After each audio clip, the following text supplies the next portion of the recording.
भाइयों, बुज़ुर्गों, दोस्तों, मेरे हम सफ़र नौजवान साथियों,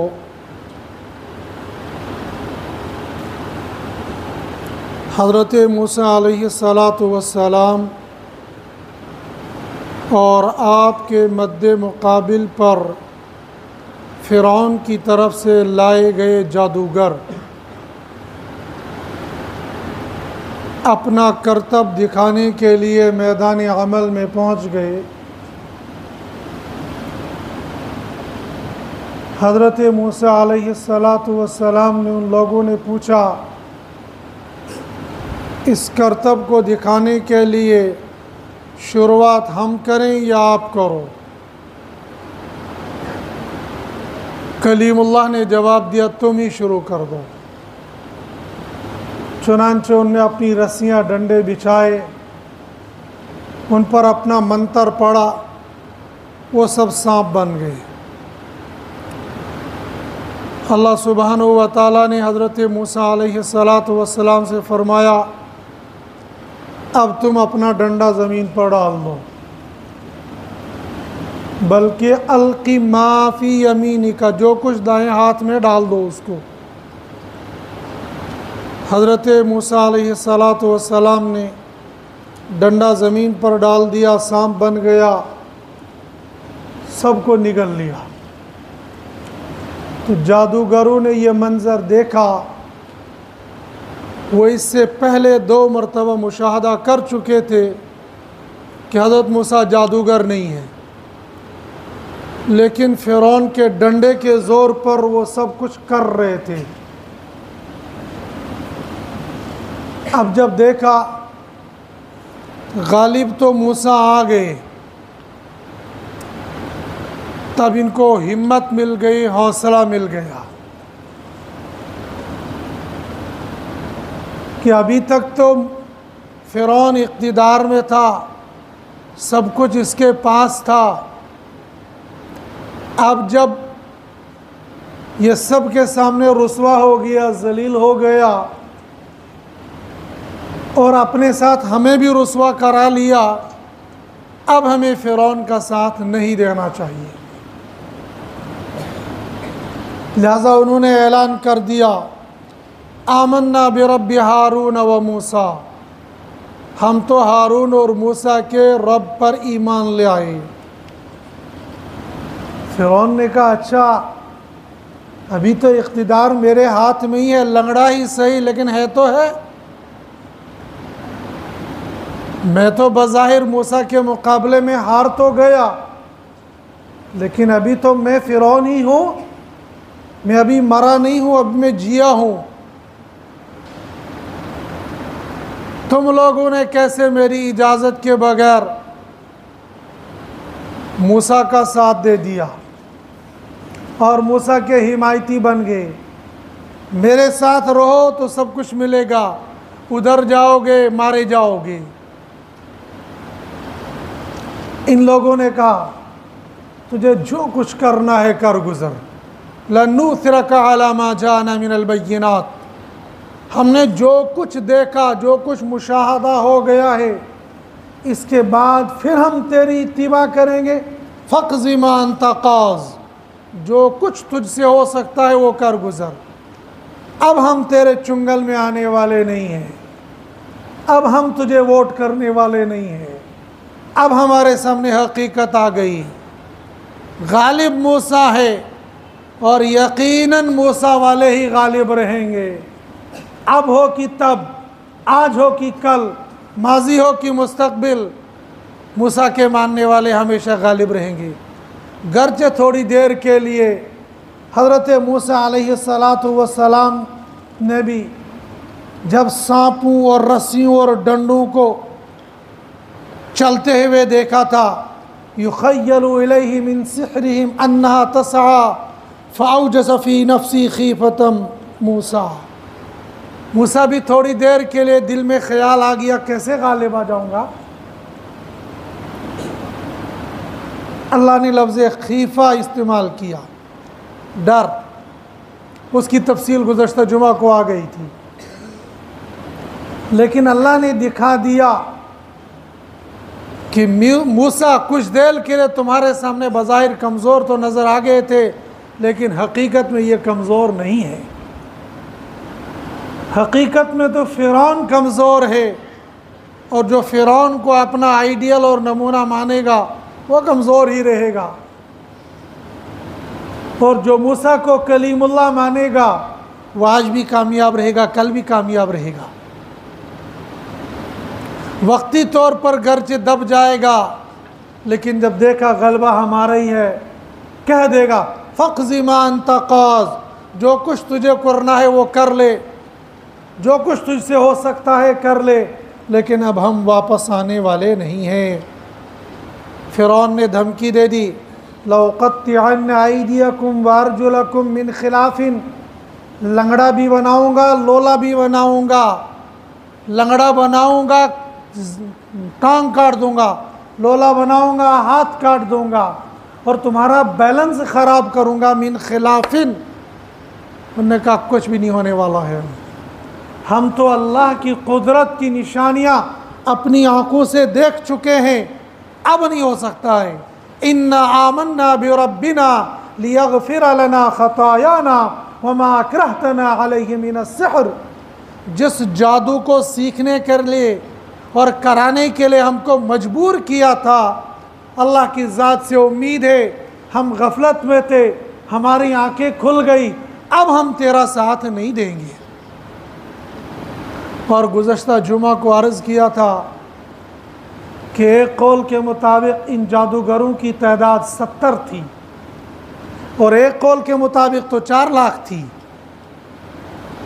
लेकिन ज़्यादा कौल तो 72 का है, और 72 में से सिर्फ 2 किब्ती थे, बाकी 70 तो इसराइली थे। अपनों को ही अपने के खिलाफ मरवाने के लिए तैयार किया था, और ये भी लालच में आ गए थे। वमा अकरहतना अलैहि मिनस सिहर, इस जादू को सीखने के लिए, जादू करने के लिए तूने हमें मजबूर किया था। एक कौल के मुताबिक हर बंदे को वहाँ जादू सीखना कंपलसरी था, लाजमी था, और ये जादूगर तो फिरौन से इनाम और इकराम और एजाज़ लेने का वादा ले चुके थे। लेकिन उन्हें पहले देख लिया था, जब ये कहा था कि मूसा के सोने की हालत में डंडा सांप बन जाती है या वो डंडा ही रहता है। जब उनने देखा कि डंडा सांप बन जाता है तो उन्हें कहा ना, ये जादूगर नहीं है, ये नबी ही है। और जब जादू दिखाने की बारी आ गई थी तो हज़रत मूसा अलैहिस्सलातु वस्सलाम ने इनसे कहा था, वही लकुम, तुम्हारी बर्बादी हो, हलाकत हो, तुम अल्लाह का मुकाबला करने के लिए आ रहे हो, बाज आ जाओ। तो ये नबी की नसीहत थी, तो नबी की नसीहत को सुनने के बाद इनका दिल डर गया था। ये 2 चीज़ें पहले देख चुके थे, अब जब खुल्लम खुल्ला मुशाहदा कर लिया तो कहेंगे अब कुछ नहीं हो सकता, जो तुझसे हो सकता है वो कर गुज़र। हमें अल्लाह की ज़ात से उम्मीद है, अल्लाह हमारे माजी के गुनाहों को माफ़ कर देगा। और फिरौन सुन ले, सिर्फ हमारी बात नहीं है, इन्नहु मन याति रब्बहु मुजरिमा, जो रब के दरबार में मुजरिम बनाकर लाया जाएगा, फ़इन्न लहू जहन्नम, उसको जहन्नम में फेंक दिया जाएगा। और वो जहन्नम वैसी होगी, ला यमूतु फ़ीहा वला यहया, न मरेगा न जिएगा। वो जो हम कहते हैं कबाब की हड्डी गले में फंस गई, न ऊपर निकल रही न नीचे जा रही है, जहन्नमियों का हाल यही होगा, जल जल कर राख हो जाएंगे, न तो मौत आएगी न जिंदगी होगी। अब वो चाहेंगे मर ही जाता तो जान छूटती। दुनिया में बंदा कहता है ये जिंदगी नहीं छस मौत ही, इस जिंदगी से तो मौत ही अच्छी थी। लेकिन मरकर भी अगर चैन न मिल गया तो फिर कहाँ जाएगा। यहाँ तो खैर मौत मांग लेगा, लेकिन मरने के बाद अगर कब्र में कान पकड़वाए गए, ठुकाई शुरू हो गई और कब्र को मिला दिया गया, सांप को मुसल्लत कर दिया गया, और फरिश्ते कोड़े ले लेकर नमाज न पढ़ने पर, तिलावत न करने पर, रोज़ा न रखने पर, ज़कात न देने पर, हज न करने पर, कुर्बानी न करने पर, गीबत करने पर, चुगली करने पर, गाली देने पर और बहतान लगाने पर और तरह तरह की बुराइयां करने पर जब फरिश्ते कोड़े मारेंगे, न मरेगा न जिएगा, बल्कि चीखे का भी, चीख की भी इसकी आवाज़ बाहर नहीं निकलेगी। अल्लाह के नबी सल्लल्लाहु अलैहि वसल्लम ने फरमाया एक मौके पर, अज़ाब कब्र की आवाज़ इंसानों के अलावा सब सुनते हैं। अगर इंसान अज़ाब कब्र की, मुर्दे की उस आवाज़ को सुन लेंगे तो अपने मय्यत को दफनाना छोड़ देंगे, वहाँ तो वो ठुकाई होती। इसीलिए कुरान ने कहा ला यमूतु फ़ीहा वला यहया, न मरेगा न जिएगा, ये दोज़खी का हाल होगा। लेकिन मेरा और आपका हाल इंशाअल्लाह ये नहीं होगा, बल्कि हमारा हाल तो दूसरा होगा। व अस्हाबुल यमीन मा अस्हाबुल यमीन, ये जन्नती लोग क्या ही अच्छे जन्नती लोग हैं। वमन यातिही मोमिना, और जो बंदा ईमान लेकर क़द अमिलस्सालिहाति, नेक अमाल भी करेगा, फ़उलैइका लहुमुद्दरजातुल उला, वहाँ तो बाला खाने होंगे, वहाँ तो तैबते रखे हुए, एक डबल ट्रबल चौथी पाँचवीं ये स्टोरियाँ चली जाएंगी। और जन्नातु अदनिन तजरी मिन तहतिहल अनहार खालिदीन फ़ीहा, ऐसे बाग होंगे जिनके नीचे से नहरें निकल रही होंगी और उन बाग में उस जन्नत के अंदर हमेशा रहेंगे। खालिदीन फीहा, अब कोई निकालने वाला नहीं होगा, हमेशा रहेंगे। लेकिन मिलेगा किसको? ज़ालिक जज़ाउ मन तज़क्का। ईमान वालों ये भी सुन लो, जिसको तज़किया होगा, जिसको तक़वा होगा, जिसको तहरत होगी, जिसको पाक दामनी होगी, आमाल सालिहा करके आया होगा, फिर दरजात उला मिल जाएगा। दरजात उला मिलेंगे आमाल की बुनियाद पर, और दुखूल जन्नत होगा ईमान की बुनियाद पर। एक ईमान है, एक आमाल है। ईमान की बुनियाद पर जन्नत में चला जाएगा और आमाल की बुनियाद पर दर्जा बदर्जा ऊपर चढ़ता चला जाएगा। एक बार भी सुबहान अल्लाह ये पढ़ा होगा तो एक दर्जा बुलंद चला जाएगा। यहाँ तो टीन का शेड डालने के लिए भी 1.5-2 लाख चाहिए, तब जाके टीन का शेड डलेगा, फिर मंजिल बनेगी। लेकिन टीन के शेड में रह नहीं पाएगा, सामान वामान रहेगा। लेकिन फिर भी कहेंगे दबन आख फ्लोर हशुस बे चौरो छतो बाशुस पेंसिन छत तछुन टीन दितमुतन, 5वां फ्लोर बन ही गया। और लागत कितनी लगी? लाखों में। और जन्नत क्या है, फ्लोर कैसे बनेगा? सुबहान अल्लाह कहो, सुबहान अल्लाह, फ्लोर बन जाएगा। और जन्नती देखेगा, ओ तू तो मेरे साथ, तूने क्या किया? कहा कुछ नहीं, तू इससे ज़्यादा एक मरतबा सुबहान अल्लाह पढ़ लिया था। आज तो मौलवी को, मुफ्ती को, कारी को, हाफिज़ को, दाढ़ी वाले को, टोपी वाले को, कुर्ता पायजामे वाले को, पगड़ी वाले को गामो ग्रोज कहते हो। कहाँ तुम बैकवर्ड के रहने वाले हो? कल जब ये दाढ़ी के बाल कटाने पर जो ठुकाई होगी, मन तशब्बह बिकौमिन फहुवा मिनहुम, ये दाढ़ी कटाने वाले जिसकी शक्ल बनाते थे उनके साथ इनको फेंक दो। आज के दौड़ था ये बैकवर्ड इलाका। दाढ़ी रखना सुन्नत नहीं, दाढ़ी रखना वाजिब है। नमाज पढ़ रहे हो, दाढ़ी कटी है तो गुनहगार हो रहे हो। रोज़ा रखा है और दाढ़ी कटी है, गुनहगार हो। सजदे में पड़े हुए हो, दाढ़ी कटी हुए, गुनहगार हो। आज तो नौजवानों को, बुजुर्गों को हमारी ये बात बहुत कड़वी लगती है। तो वरना दाढ़ी सटन वाले पता ही शासन प्योम तन नाज दरा संजीदगी आज बुरी बहुत लगेगी। लेकिन वल्लाह कल क़यामत के दिन, अबू दाऊद शरीफ की रिवायत है, अल्लाह के नबी सल्लल्लाहु अलैहि वसल्लम के पास ईरानी दाढ़ी कटे हुए आ गए। अल्लाह के नबी सल्लल्लाहु अलैहि वसल्लम ने चेहरा फेर लिया, कहिए दाढ़ी कटे हुए ये मेरे सामने आएंगे? बिल्कुल नहीं। ये इसको समझते बंदे नाज क्या जरूरी है? टोपी को सर पर रखना, पगड़ी को सर पर रखना समझते कोई ज़रूरी नहीं है। हज़रत नबी करीम सल्लल्लाहु अलैहि वसल्लम ने हमेशा अपने सर को पगड़ी से सजाया है। आपका सर पगड़ी से मुज़य्यन होता था। नाज़ाची से फलानी कौम का ये काम है, वो लोग पहनते, हम नहीं पहनेंगे। नंगे सर फिरेंगे, नंगे सर नमाजें पढ़ेंगे, नंगे सर है। गैर गोल्डन टेम्पल में जाओ पंजाब में, नंगे सर अंदर घुसने नहीं देते हैं। यहाँ तो अव्वल नंगे सर आएंगे और अगर आ गए टोपी ढूंढेंगे, वो प्लास्टिक की टोकरियाँ सर पे रखेंगे।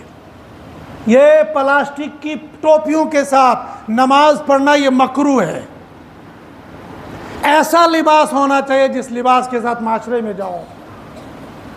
पता नहीं कौन सा पायजामा लगा हुआ होता है, दराज लगाकर मस्जिद में आ जाते हैं, शर्ट लगाकर मस्जिद में आ जाते हैं। वो लिबास जिस लिबास के साथ तुम दफ्तर में नहीं जा सकते हो, अल्लाह के घर में आ जाते हो, तब नाज के परवाह चले। हाफ शर्ट के साथ नौजवानों जो नमाज पढ़ते हो, नमाज मकरू होती है। और बाज़ दफ़ा तो ये शर्ट पहनने वालों की नमाज फासिद होती है। नमाज ख़त्म, सतर खुल जाता है, नमाज होती नहीं है। और ये तो वो चीज़ें हैं जो बज़ाहिर हम जिम ये कहते हैं ये फ़र्ज़ नहाइश है। हम ये नहीं कहते सलवार कमीज़ पहनना ये फ़र्ज़ है, ये सुलहा का लिबास है, अतकिया का लिबास है। हज़रत नबी करीम सल्लल्लाहु अलैहि वसल्लम का कुर्ता मुबारक लंबा होता था, सफ़र में जाते थे थोड़ा सा कम होता था, हज़र में होते थे तो थोड़ा सा लंबा होता था। आप अलैहिस्सलातु वस्सलाम ने हमेशा लुंगी पहनी है, पायजामे को पसंद किया है। एक ज़ईफ़ कौल के मुताबिक पहना भी है, लेकिन असह कौल के मुताबिक आपने पसंद इसको ज़रूर किया है, हमेशा लुंगी पहनी है। और हमारा नौजवान चड्डी पहनकर मस्जिद में आ जाता है।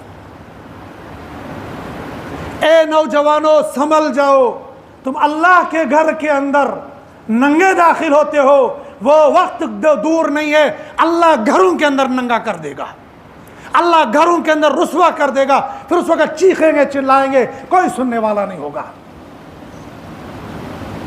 और हम उस वतन अजीज के अंदर रहते हैं जहां में सितम ही सितम देखा है, चैन और सुकून नहीं देखा है। 70 साल से हम झेल रहे हैं।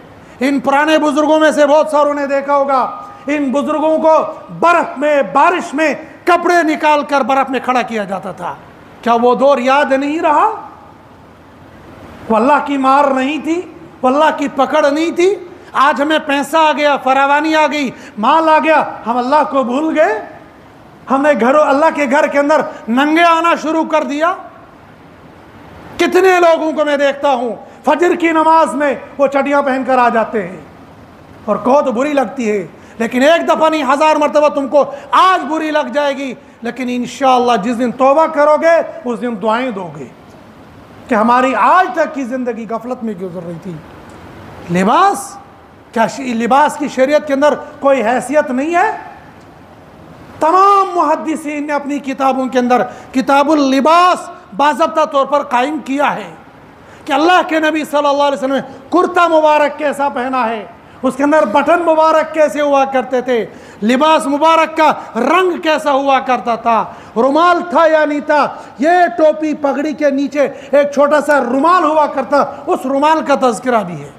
ये पगड़ी का रंग कैसा होता है ये भी है, और ये जो हम पगड़ी में बीच के अंदर ये जो चाक जैसा बनाते इसका भी तज़किरा है। जब पूरे लिबास का तज़किरा है तो हम ये कहेंगे दबन्ना पलाव ये लगे लो कहाँ हारे सुनो। हाँ, सतर छुपाने के लिए इजाज़त हो सकती है, लेकिन शरी लिबास शरीयत ने मुतय्यन किया है।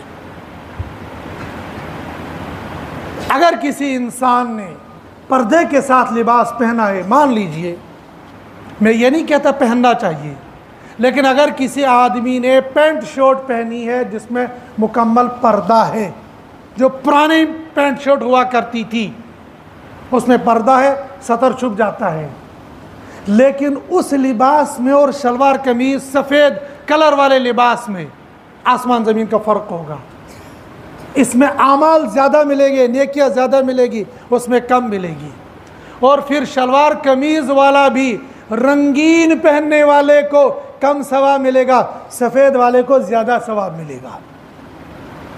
अहब्बु सियाब इंदल्लाहि अबियज़, प्यारे नबी सल्लल्लाहु अलैहि वसल्लम फरमाया, खुद भी सफ़ेद लिबास पहनो और मुर्दों को भी सफ़ेद लिबास में कफन दिया करो। लेकिन इसमें ऊंच नीच का फ़र्क होगा, 19-20 का सवाब मिलेगा, सवाब दोनों को मिलेगा। लेकिन असल बात जो मैं ये कहना चाह रहा हूँ कि हमारे माशरे के अंदर जो नंगापन रिवाज होता जा रहा है, लड़कियाँ भी और लड़के भी, इसको कंट्रोल कर लो। और इस कंट्रोल करने की जिम्मेदारी माँ बाप पर होती है, ये भाइयों पर होती है। हमारी बहनें, हमारी बेटियां नंगी चल रही है, इसको कंट्रोल कर लो, वल्लाह का अल्लाह का अजाब और अल्लाह की गिरफ्त और अल्लाह की पकड़ आ जाएगी। फिर इन नेकियों के साथ जिस बंदे की नेकियां ज़्यादा होंगी वो अल्लाह की यहाँ दर्जा बदर्जा ऊपर चढ़ता जाएगा। ये जो फ़कीर मलंग आपको दिख रहे हैं, चटाइयों पर ज़िंदगी गुजारने वाले, मदरसों में ज़िंदगी गुजारने वाले, हाफिज़ कुरान उलमा, ये हमारी नज़रों के अंदर बज़ाहिर तो कुछ नहीं है, लेकिन सिर्फ वनस ही क्या सर, वैसे के अंदर ना ज़िंदगी छुतों से। जब किसी आलिम को देखें तो ज़िंदगी तो आपकी शाहाना ज़िंदगी है, सुकून वाली ज़िंदगी है, और कहेंगे बच्चे को मदरसे में भेजो, नन्नाज क्या ब्याशुन चुम बनाऊँ, फ़कीर बनाना है। उधर मौलवी को कहते कितना खाता है यार, है इतना खा के पेट देखो कहाँ निकल रहा है। और बच्चे को कहेंगे मतलब खाएगा क्या, मौलवी को कहते खाता कितना है, और बच्चे की बारी कहते खाएगा क्या। अल्लाह ने मौलवी का रिज्क ऐसे बखेर दिया पूरी दुनिया के अंदर, जगह जगह जगह जगह इतना खाता है, डंडे के ज़ोर पर इसको परहेज़ करवाना पड़ता है। अक्सर मौलवियों को देखो उनसे परहेज़ ही नहीं होता है।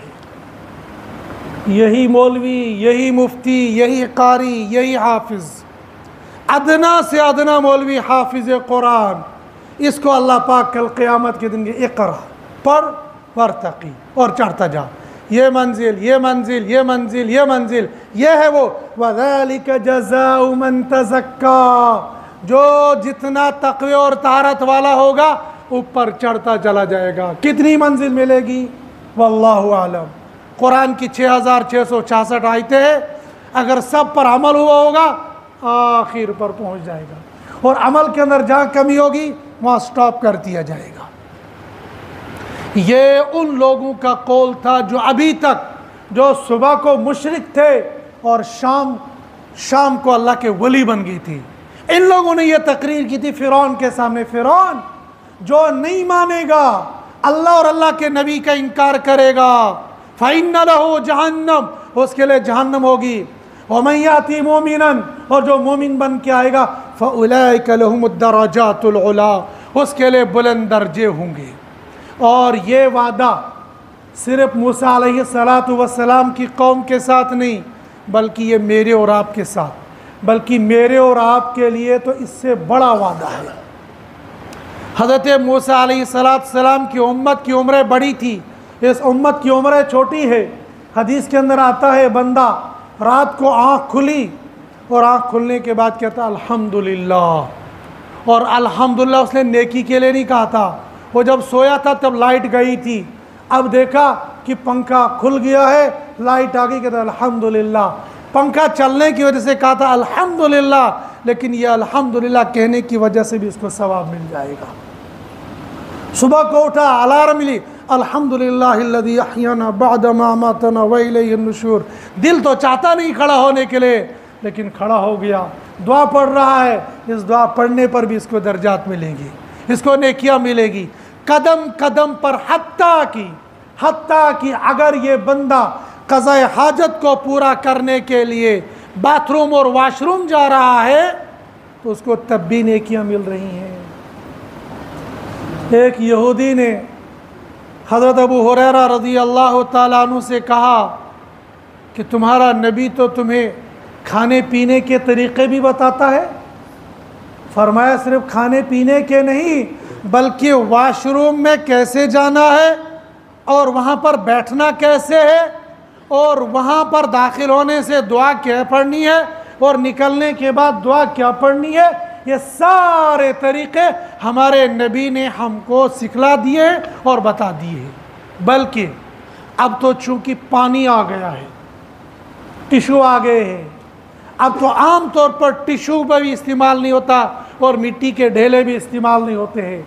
वरना अल्लाह के नबी सल्लल्लाहु अलैहि वसल्लम हदीस के अंदर आता है कि बंदे को अपनी सफाई के लिए कितने ढेलों का इस्तेमाल करना चाहिए, और ये तक बता दिया कि अगर हवा इधर से चल रही होगी तो ढेला कैसे इस्तेमाल करना, इधर से चल रही तो ढेला कैसे इस्तेमाल करना है। जिस नबी ने ये सब कुछ बता दिया होगा, क्या उस नबी की उम्मत को ये सारे काम करने पर कोई अजर नहीं मिलेगा? हर बात पर, हर अमल पर इसको अजर मिलेगा। इसलिए मेरे हबीब ने फरमाया था, मन अहया सुन्नती इंद फसादी उम्मती फलहू अजरु मियति शहीद, औ कमा क़ाल रसूलुल्लाह सल्लल्लाहु अलैहि वसल्लम। मेरी उम्मत में से जिसने उम्मत के बिगाड़ और फसाद के वक्त में एक सुन्नत को ज़िंदा कर लिया, उसको 100 शहीदों का सवाब मिलेगा। हम जिस दौर के अंदर गुजर रहे हैं, इस दौर के अंदर लोग सुन्नतों पर अमल करना अपने लिए ऐब समझते हैं, उसको बैकवर्ड समझते हैं, और जो खिलाफ सुन्नत चलता है उसको फॉरवर्ड समझते हैं। ईमान वाला जब तक ईमान और अमाल पर चलता रहेगा, हालात उसको ज़रूर आ जाएंगे, लेकिन हालात के बाद वो निखर जाएगा। बनी इसराइल पर हालात ज़रूर आए, हत्ता कि मासूम बच्चों को अपने सामने कत्ल होता हुआ देख लिया और फिरौन की कैद में पड़ गए। लेकिन जब अल्लाह की नुसरत और मदद आ गई तो वह वैसे आ गई, आज मिस्र से बनी इसराइल को निकाला गया, कल यही बनी इसराइल इस मिस्र के अंदर हाकिम और बादशाह बनकर वापस आ जाएंगे। इनसे तो नजात मिल गई। इधर फिरौन ने कहा था मैं तुम्हारे हाथ पैर काट दूंगा। इब्न अब्बास रज़ी अल्लाह तआला अन्हु का एक कौल यह है कि फिरौन ने ऐसा किया था, तमाम जादूगरों के हाथ पैर काट दिए थे।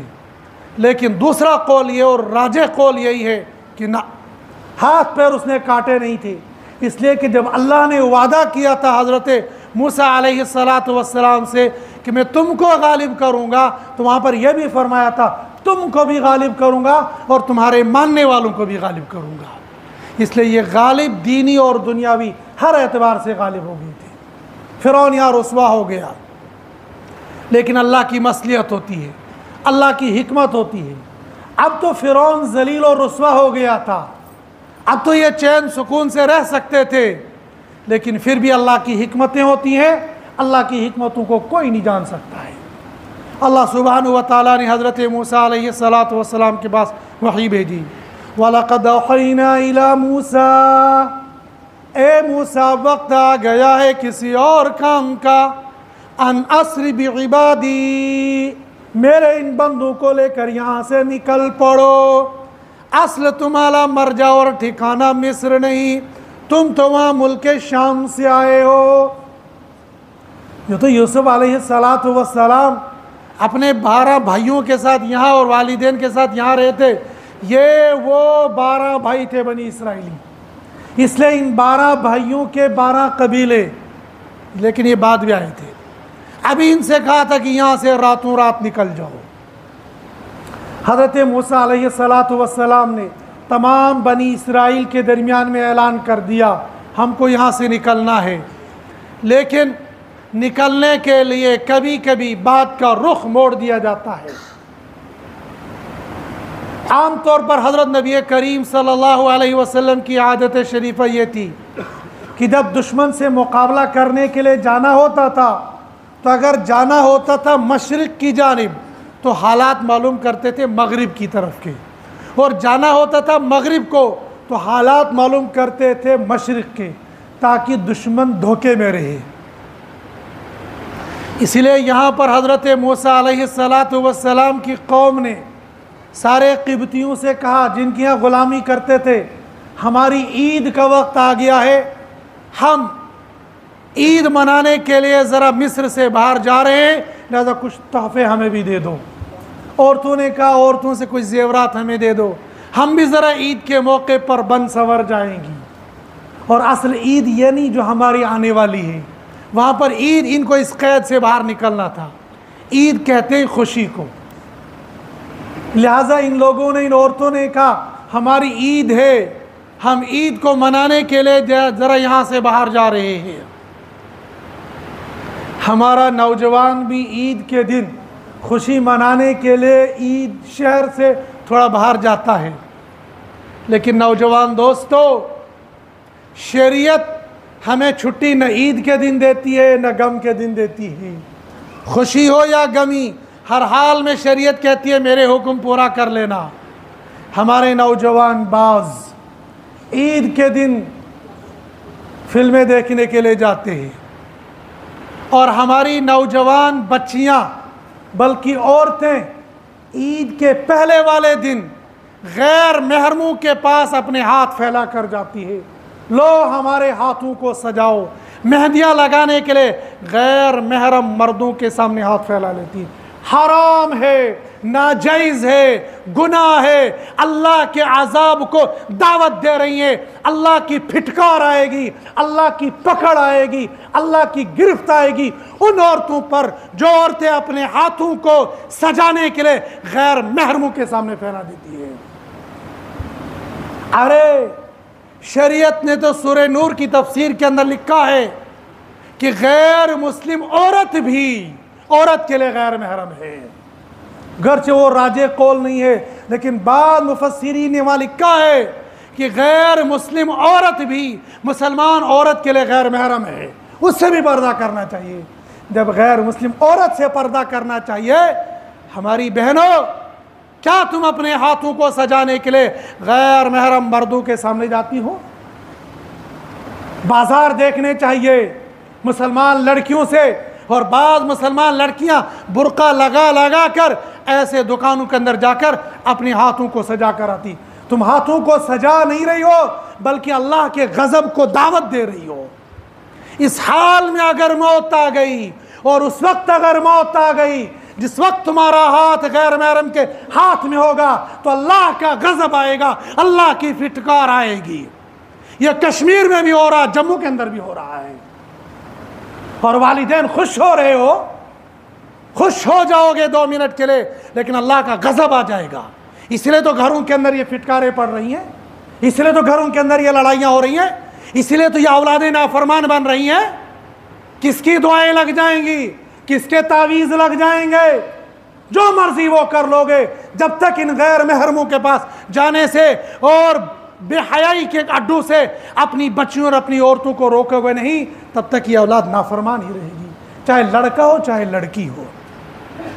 लड़कों का हाल होता है उधर के लिए, और लड़कियों का हाल होता है इधर के लिए। ईद का मतलब यह नहीं होता है हमें जो जी में आए वो कर लो। ईद का मतलब होता है शरीयत के दायरे में रहकर अल्लाह के हुक्म को पूरा करो।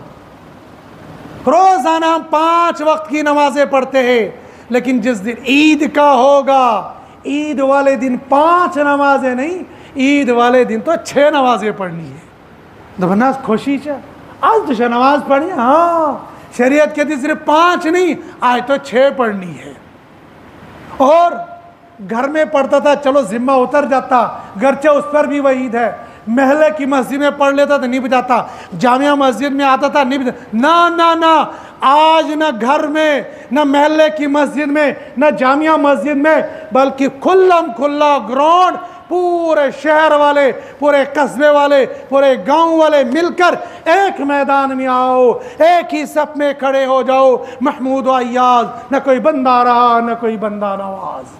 आज अमीर भी वहीं होगा, आज सीएम भी वहीं खड़ा होगा, आज पीएम भी वहीं खड़ा होगा, आज उसका वजीर भी वहीं खड़ा होगा, आज पियान भी वहीं खड़ा होगा, आज पीएम भी वहीं खड़ा होगा। आज कोई तफरीक नहीं होगी। जब नमाज के लिए खड़े होगे, जो मर्जी दाएं बाएं होगा, लेकिन सफ तो एक ही रहेगी। तुम्हारी सिक्योरिटी का इंतज़ाम अच्छा हो सकता है, लेकिन सफ तो एक ही हो जाएगी। लिहाजा सब ने एक जगह जमा हो जाना है। आज पीएम साहब को भी कहा जाएगा ना ना, जामिया मस्जिद में भी नहीं, खुले मैदान में आ जाएगा।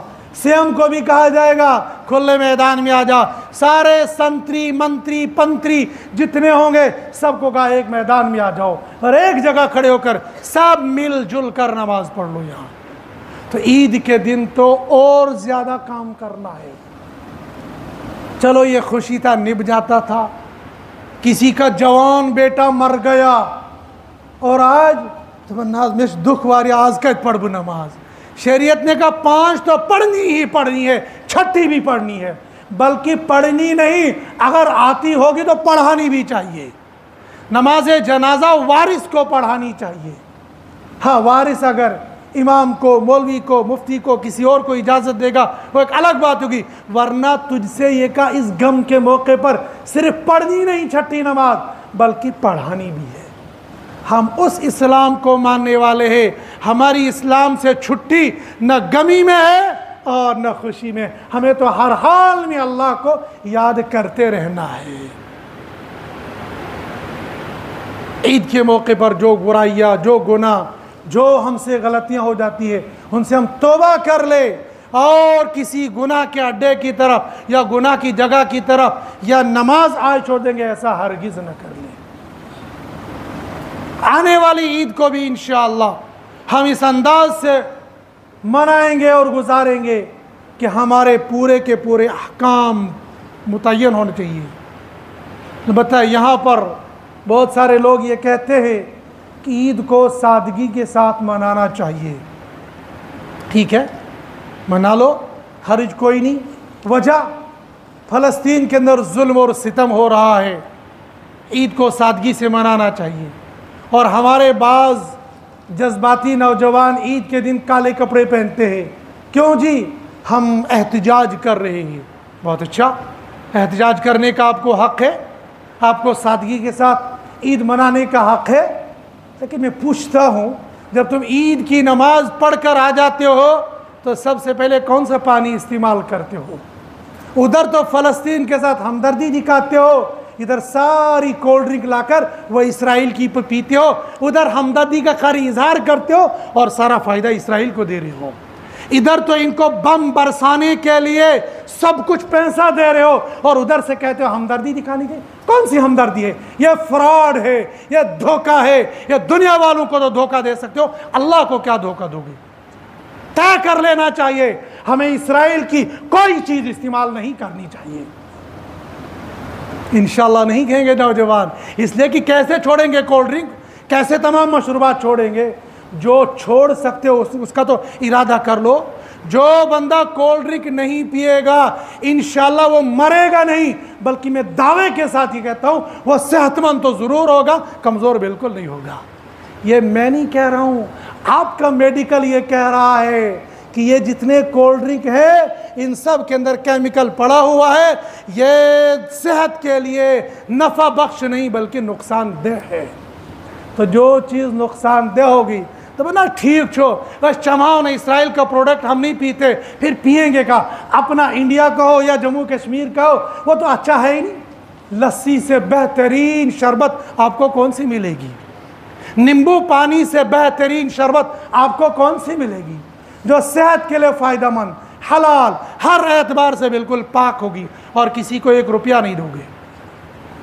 कम से कम मेरी गुजारिश है नौजवानों से, तय कर लो कि इंशाअल्लाह इस ईद के मौके पर कोई कोल्ड ड्रिंक नहीं पिएंगे, न पिएंगे न पिलाएंगे। अगर ऐसा करोगे तो तब जाकर मालूम हो जाएगा फ़लस्तीन के साथ मोहब्बत है, वरना खाली हम गुलाम, हम मोहम्मद के गुलाम, उम्र गया सी हम नारा देवन, लेकिन गुलामी आज तक नहीं आई है। नारा लगाते हम नबी के ग़ुलाम हैं, लेकिन ग़ुलामी आई नहीं। ऐसे एहतजाज करेंगे, प्रोटेस्ट करेंगे सब, ये मैं इसे मना नहीं करता, लेकिन जो काम करने के है वो तो कर लो। बहुत सारा लिबास हमारा नौजवान इसराइल का प्रोडक्ट इस्तेमाल करते हैं, इसका बदल हो सकता है। हाँ, ये हो सकता है अच्छी क्वालिटी की आपको नज़र ही आएगी, क्वालिटी उसकी अच्छी है, वो नज़र का धोखा होगा, वो वही जादूगरी होगी जो पीछे में सुना रहा था। वो नज़र का दिखता बहुत होगा, चमकता हुआ, लेकिन अंदर कुछ भी नहीं होगा। हमारे उस्ताद मुकर्रम हज़रत मौलाना मुफ्ती मोहम्मद सईद साहब पालनपुरी नव्वरल्लाहु मरकदहू फरमाया करते थे, बच्चों औरतें जब बाज़ार में जाती है जो चमकता है उनको सोना दिखता है, वो चमकने वाला सोना नहीं होता है। हमारा हाल भी यही होता है। हम तो उस कौम से ताल्लुक़ रखने वाले हैं जिन्होंने घास के जूते पहने हैं। क्या कौशलो छे ना घास ये जूते नहीं लगाए हैं? क्या पुल ऐसने लागन? क्या हमने ऊन के कपड़े नहीं पहने हैं? और वो सारी चीज़ें सेहत के लिए फ़ायदेमंद थी। हम ये समझते हैं हम बहुत अच्छी क्वालिटी के और आला मेयार की ज़िंदगी गुजार रहे, लेकिन कहीं ना कहीं उसके ज़रिए से दुश्मनाने इस्लाम को फ़ायदा मिल रहा होगा। लिहाजा तय करो इंशाअल्लाह हम इस ईद को सादगी के साथ तो ज़रूर मनाएंगे, लेकिन कोई ऐसा काम नहीं करेंगे जिससे इसराइल को फ़ायदा हो रहा हो। हम ये मोबाइल इस्तेमाल के मोबाइल के अंदर भी बहुत सारी चीज़ें ये इसराइल की बनाई हुई है। और देखो जब मालूम हो जाएगा ना, मालूम होने के बाद ये नहीं सोचना चाहिए हमसे क्या मांगो। 2 दिन पहले मुझे क्लीन शेव लड़के ने कहा, मुफ्ती साहब तो ऐशो ट्रू कॉलर, मैंने कहा है, तो कहा ये किसका है? मैंने कहा पता नहीं। कहता इसराइल का है। बिल्कुल क्लीन शेव नौजवान लड़का। मैंने उसी वक्त मोबाइल निकाले और ख़त्म कर दिया उसको। अगर हमें अच्छी बात कोई भी बता देगा तो उसको अमल करने में हमें आर महसूस नहीं होनी चाहिए।